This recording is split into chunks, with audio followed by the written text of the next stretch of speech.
So good evening. आज का हमारा टॉपिक है फर्टिलाइजेशन इवेंट्स इन द हमारा चैप्टर अभी कंटिन्यूएशन है sexual reproduction in the flowering plants. तो कल हमने अपना कहाँ तक पढ़ा था? हम पढ़ रहे थे प्री फर्टिलाइजेशन इवेंट्स। उसमें हमने कवर किया था development of the male gametophyte, development of female gametophyte, then we had studied pollination, different types of pollination, and we had also studied some examples for the pollination. उसके बाद एक important term आता है, NCERT में आपको मिलेगा, outbreeding devices. तो सबसे पहले हमें समझना है कि आउटब्रीडिंग क्या होता है। तो आउटब्रीडिंग में क्या होता है कि सेम फ्लावर या फिर हम बात करें कि सेम प्लांट में आपस में ब्रीडिंग ना हो, उसे हमें प्रिवेंट करना होता है। और या फिर नेचर ने ऐसी चीजें अडॉप्ट की हैं जिससे कि सेम प्लांट में या सेम फ्लावर में ब्रीडिंग ना हो, क्योंकि उससे क्या हो सकता है, एक स्टेज आती है that is called inbreeding depression. तो उसकी वजह से यानी कि जो होमोजाइगस कैरेक्टर होते हैं वो ज्यादा एक्सप्रेस हो जाते हैं। उसके बाद हमारी क्वालिटी खराब हो जाती है, जो क्रॉप होती है, कुछ भी होगा प्लांट, उसकी क्वालिटी खराब हो जाती है। तो नेचर ने कुछ ऐसे वेज अडेप्ट किए हैं जिसकी वजह से वो कंडीशन ना आए, and that are called as the outbreeding devices. तो आउटब्रीडिंग डिवाइसेस में दो मेजर चीजें आती हैं जो कि हम पढ़ेंगे। पहला है यूनिसेक्सुअल फ्लावर्स। तो यूनिसेक्सुअल फ्लावर्स में क्या होगा कि फ्लावर इज यूनिसेक्सुअल, यानी कि या तो फीमेल पार्ट प्रेजेंट है या फिर मेल पार्ट प्रेजेंट है। तो उनमें आपस में फर्टिलाइजेशन नहीं होगा, यानी कि एक सेम ब्रीड में नहीं होगा बेसिकली। तो ये एक नेचर ने अडेप्ट किया है वे। दूसरा है सेल्फ इनकम्पैटिबिलिटी। तो सेल्फ इनकम्पैटिबिलिटी कंडीशन में क्या होगा कि जो सेम फ्लावर का पोलन ग्रेन है वो उसी फीमेल पार्ट में अपना पोलन ट्यूब ग्रो नहीं कर पाएगा, यानी कि वो जो स्टिग्मा है उस पोलन ग्रेन को रिजेक्ट कर देता है, वो पोलन ट्यूब की ग्रोथ या एंट्री नहीं हो सकती। तो this is called as the self incompatibility. So ये नेचर के डिवाइसेस हैं फॉर द आउटब्रीडिंग। आउटब्रीडिंग इसीलिए अडेप्ट हुआ है इन द नेचर क्योंकि इनब्रीडिंग डिप्रेशन की कंडीशन ना आए। ओके, इसके बाद यहाँ पे हमारा खत्म होता है प्री फर्टिलाइजेशन इवेंट। इसके बाद आज हम शुरू करने जा रहे हैं fertilisation events. So fertilisation is basically the fusion of male and female gamete. So उसमें हम दो तीन चीजें हम कवर करने वाले हैं जो कि बहुत इंपॉर्टेंट है।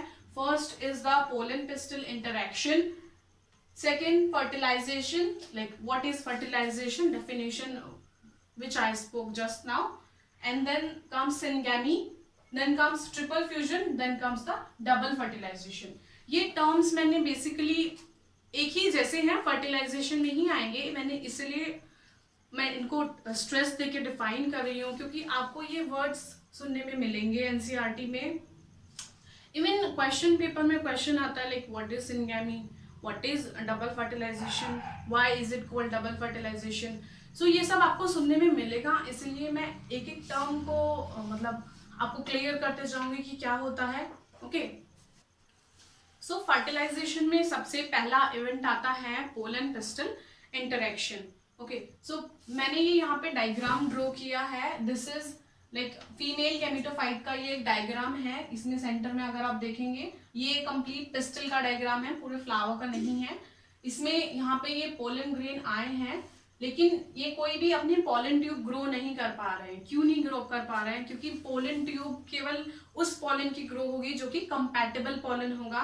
कंपैटिबल पोलन सिर्फ स्टिग्मा ही उसको रिकॉग्नाइज करता है, like which is compatible pollen and which is not. So stigma has that ability to recognize the compatible pollen. Okay, तो compatible pollen अपनी pollen tube grow कर पाएगा and then इसकी entry होगी into the ovule. So this is the, there are basically three steps into the pollen pistil interaction.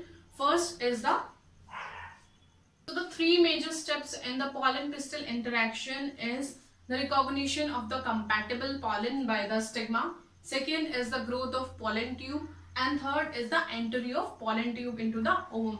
So first is the recognition of the compatible pollen by the stigma. So the stigma recognizes the compatible pollen, and then the second step, it allows the entry of pollen tube, and then the third step, the entry of the pollen tube into the ovule. Here is the diagram of the pistil.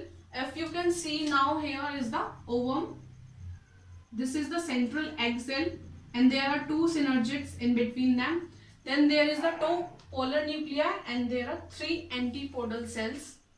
Okay, so there is also a filiform apparatus present.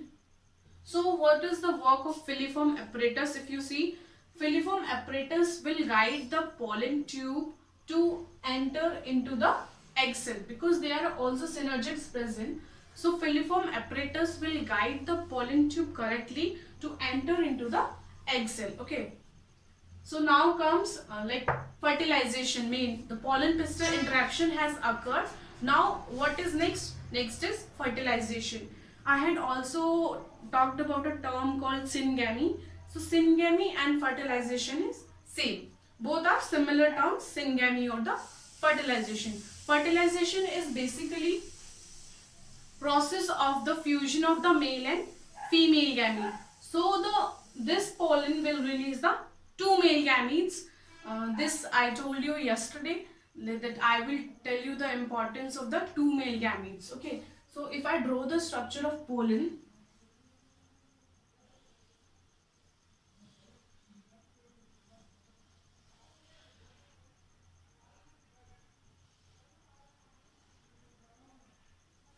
so here is the structure of the pollen grain.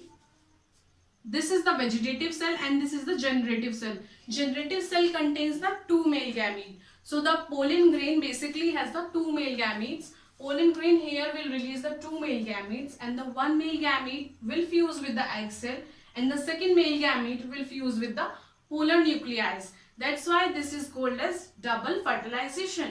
So this is a very important term. If you see, the question always comes like, what is double fertilization and why is it called double fertilization? So it is double fertilization because fertilization is occurring twice. Once one male gamete is fertilizing the egg, and second male gamete is fusing with the polar nuclei. Okay, that's why it is called as double fertilization. Okay, next term if I come to, that is triple fusion. What is triple fusion? Okay, so when I am telling you that one male gamete will fuse with the polar nuclei, then there are the three nucleus. One is of male gamete and two are of these polar nuclei. So there are basically three nucleus. That's why it is called triple fusion. There are three nucleus that are fusing together. One is of male gamete and two are of polar nuclei that are present into the egg apparatus of the pistil. Okay, next, this basically completes the fertilization procedure that are occurring, the events that are occurring in the flowering plants in the sexual reproduction during fertilization.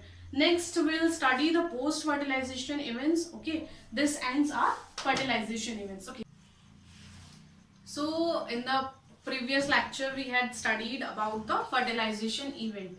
Fertilisation event में हमने एक natural process पढ़ा जो कि होता है. इसके बाद एक और टर्म आता है that is called as the artificial hybridization. Artificial hybridization में क्या है, like as the term says artificial, तो उसमें मैन का इंटरफेरेंस है कि उसमें मैन इंटरफेयर कर रहा है. क्यों कर रहा है? For the better quality of the plant, crop और flower, whatever it is. So man का इंटरफेरेंस जहां भी आता है तो उसमें टर्म हम लगा देते हैं artificial, and hybridization is the same thing as the fertilization. तो आर्टिफिशियल हाइब्रिडाइजेशन में क्या किया जाता है, क्योंकि हमें अपने पसंद का जो हमारी चॉइस है उस क्वालिटी का हम पोलन ग्रेन लेंगे, तो उसके लिए हमें क्या करना होगा कि सेल्फ पॉलिनेशन को हमें रोकना होगा. सेल्फ पॉलिनेशन को रोकने के लिए क्या किया जाता है, इसमें भी दो टर्म आते हैं, that is first is emasculation and second is bagging. Emasculation is the process in which the anther is removed from the flower before maturation. यानी कि क्या किया जाता है कि एंथर को मैच्योर होने से पहले फ्लावर से हटा दिया जाएगा, जिससे कि उसमें आपस में पॉलिनेशन या फिर फर्टिलाइजेशन ना हो. इमेस्कुलेशन करने के बाद यानी कि एंथर हटाने के बाद उस फ्लावर को बैग कर दिया जाता है, यानी कि पॉलिथीन लेके उसे रैप कर दिया जाएगा, जिससे कोई बाहर से भी पोलन आके उसको फर्टिलाइज ना कर पाए. This process is called bagging. So emasculation and bagging are the two very important procedures if we talk about the artificial hybridization. And then next comes the post fertilization events. Post fertilization events means after fertilization what is happening. So in the fertilization हमने दो चीजें पढ़ी थी कि पहला fertilisation हमने पढ़ा था डबल फर्टिलाइजेशन. तो पहला फर्टिलाइजेशन हो रहा था मेल गैमीट का और एग का, और दूसरा था मेल गैमीट का और 2 न्यूक्लियाई का, जो कि सेंट्रल सेल के थे हमारे पास, इसलिए हमने उसको ट्रिपल फ्यूजन बोला था. तो पोस्ट फर्टिलाइजेशन में इसी तरीके से दो चीजें होंगी. एग का और मेल गैमीट का जो फ्यूजन हुआ है वो लीड करेगा to the development of the embryo, यानी कि उससे एम्ब्रियो बनेगा, और जो हमारा ट्रिपल फ्यूजन का था उसका प्रोडक्ट आएगा primary endosperm nucleus, that is also known as pen. उसमें फर्दर एंडोस्पर्म बन जाता है. उसका फंक्शन क्या होता है कि वो न्यूट्रिएंट उसमें रिजर्व होता है और वो एक डेवलपिंग एम्ब्रियो को न्यूट्रिएंट्स प्रोवाइड कराने का काम करेगा. ओके, ये आता है पोस्ट फर्टिलाइजेशन इवेंट्स में. नाउ अभी हमें फर्टिलाइजेशन के बाद क्या क्या चीजें मिलेंगी वो हम पढ़ेंगे. तो ओव्यूल्स डेवलप होता है सीड में एंड ओवरी डेवलप करती है फ्रूट में. अब फ्रूट के भी दो पार्ट आएंगे, लाइक कुछ ट्रू फ्रूट्स होते हैं और कुछ फॉल्स होते हैं. So why is it called true fruits and why false? So true fruits are those developed from the ovary and false are those which do not originally develop from the ovary. It means उसमें ovary के साथ साथ flower के या plant के किसी और part का कंट्रीब्यूशन भी होता है, जैसे कि थैलेमस कंट्रीब्यूट कर सकता है. इसका एक क्लासिकल एग्जांपल अगर मैं लूं तो एप्पल आएगा. ओके, और ट्रू फ्रूट में आता है पी प्लांट.